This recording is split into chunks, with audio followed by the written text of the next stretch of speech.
अस्सलाम वालेकुम वरहमतुल्लाहि वबरकातुह। आजकल के ज़माने में एक मुसीबत हो रही है, मस्जिद, नमाज और मोबाइल काफ़ी लोग भूल जाते हैं मेरे ख़्याल में। जिनके पास स्मार्ट मोबाइल है, आज अब एक अच्छा सा सलूशन है कि ये जब नमाज के वक्त रिंग होता है, इसको किस तरह से ऑटोमेटिकली यह प्रॉब्लम को हल करें। तो पहले चीज़ हमें याद रखना चाहिए कि हमारा मकसद क्या है ये चीज़ में। अल्लाह सुब्हानहू व तआला की जो शायर है, अल्लाह सुब्हानहू फरमाते हैं सूरतुल हज में, औज़ु बिल्लाहि मिनश शैतानिर रजीम, ज़ालिका वमन युअज़्ज़िम शआइरल्लाहि फ़इन्नहा मिन तक़वल क़ुलूब।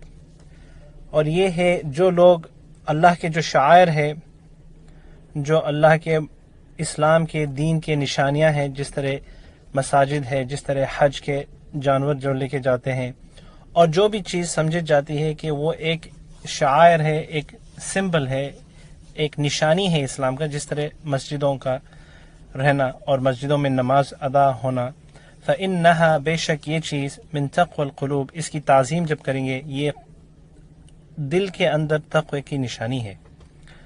तो चले इसको याद रखते हुए आज मैं आपको एक मिसाल दूंगा। प्ले स्टोर में एक सॉफ्टवेयर है जो उसका नाम है माई प्रेयर। तो मैं बताऊंगा किस तरह से इसका ना माई स्टोर को दबाने के बाद एंड्रॉयड में, और इसी तरह से आप आईफोन में भी कर सकते हैं। फिर यहाँ पे क्लिक करके मैं यहाँ पर माई प्रेयर लिखूंगा, फिर माई प्रेयर ये लिखा हुआ है।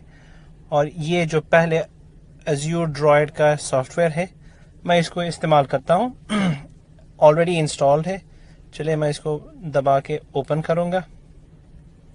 तो ये नमाज़ों के टाइम आ जाते हैं, जहाँ पे आप रहते हैं उसके लिहाज से नमाज के टाइम रहते हैं। अगर यहाँ ऊपर देखेंगे यहाँ पर, तो ये सेटिंग की बटन है, सेटिंग्स दबाएंगे तो यहाँ पे अलग अलग चीज़ें हैं। अब हम अगर नीचे आएंगे तो यहाँ पे साइलेंट सेटिंग्स का एक सेटिंग रहता है, इस पर आप क्लिक करें।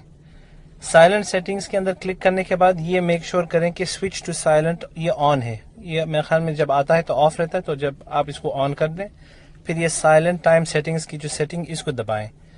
तो यहाँ पे हर सलाह के लिए, जैसे तरह ये फजर सलाह है, फिर ये ज़ोहर सलाह है, ये असर सलाह है, तो इसको भी आप ये सब टिक रहना चाहिए।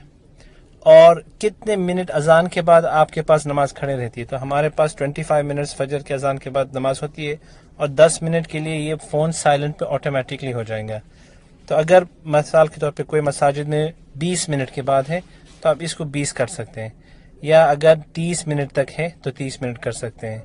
तो 25 मिनट है हमारे पास, तो मैं इसको ओके कर दूंगा। तो फजर के अजान के 25 मिनट के बाद ये फ़ोन ऑटोमेटिकली साइलेंट पे 10 मिनट तक जाएगा। अगर आप सुन्नतें पढ़ते हैं मिसाल के तौर पे ज़ोहर के बाद, तो इसको 15 मिनट कर दें साइलेंट पीरियड, इसको थोड़ा और आगे बढ़ा दें, 20 मिनट कर दें, 10 मिनट और लगा लें, या 15 मिनट कर लें। कम से कम तो 10 मिनट तो लगेंगे फ़र्ज़ नमाज के लिए। उसके बाद अगर आप सुन्नतें पढ़ लेंगे तो मेरे ख्याल में 15 से लेके 20 मिनट, जो भी आप समझते हैं मुनासिब है। इसी तरह असर, इसी तरह मगरिब, इसी तरह इशा, और इसी तरह जुमे की सलाह के लिए आप कर सकते हैं। इशा में लोग आम तौर पे ज़्यादा सुन्नतें पढ़ते हैं, तो आप 20 मिनट ज़्यादा बढ़ा दें, या 25 मिनट इक़ामे के बाद। ठीक है, जब आप ये कर लेंगे तो ये ऑटोमेटिकली ये टाइम इस पर साइलेंट हो जाएगा, और फिर ऑटोमेटिकली वापस आपकी जो नॉर्मल सेटिंग है उस पर आ जाती है। तो इंशाल्लाह हमें इस टेक्नोलॉजी का फ़ायदा उठाना चाहिए, और इंशाल्लाह इस नीयत से उठाएं कि आप अल्लाह सुब्हानहू व तआला से अजर की उम्मीद रखें। तो इंशाल्लाह जब भी आपका फ़ोन आपके लिए काम करेगा, तो इंशाल्लाह बिइज़्निल्लाह ताला आपको अजर भी मिलेगा, क्योंकि आप अल्लाह के शायर की ताज़ीम कर रहे हैं। अस्सलामु अलैकुम व रहमतुल्लाहि व बरकातुहू। इसको और आगे लोगों को पहुँचाइए प्लीज़। अस्सलामु अलैकुम।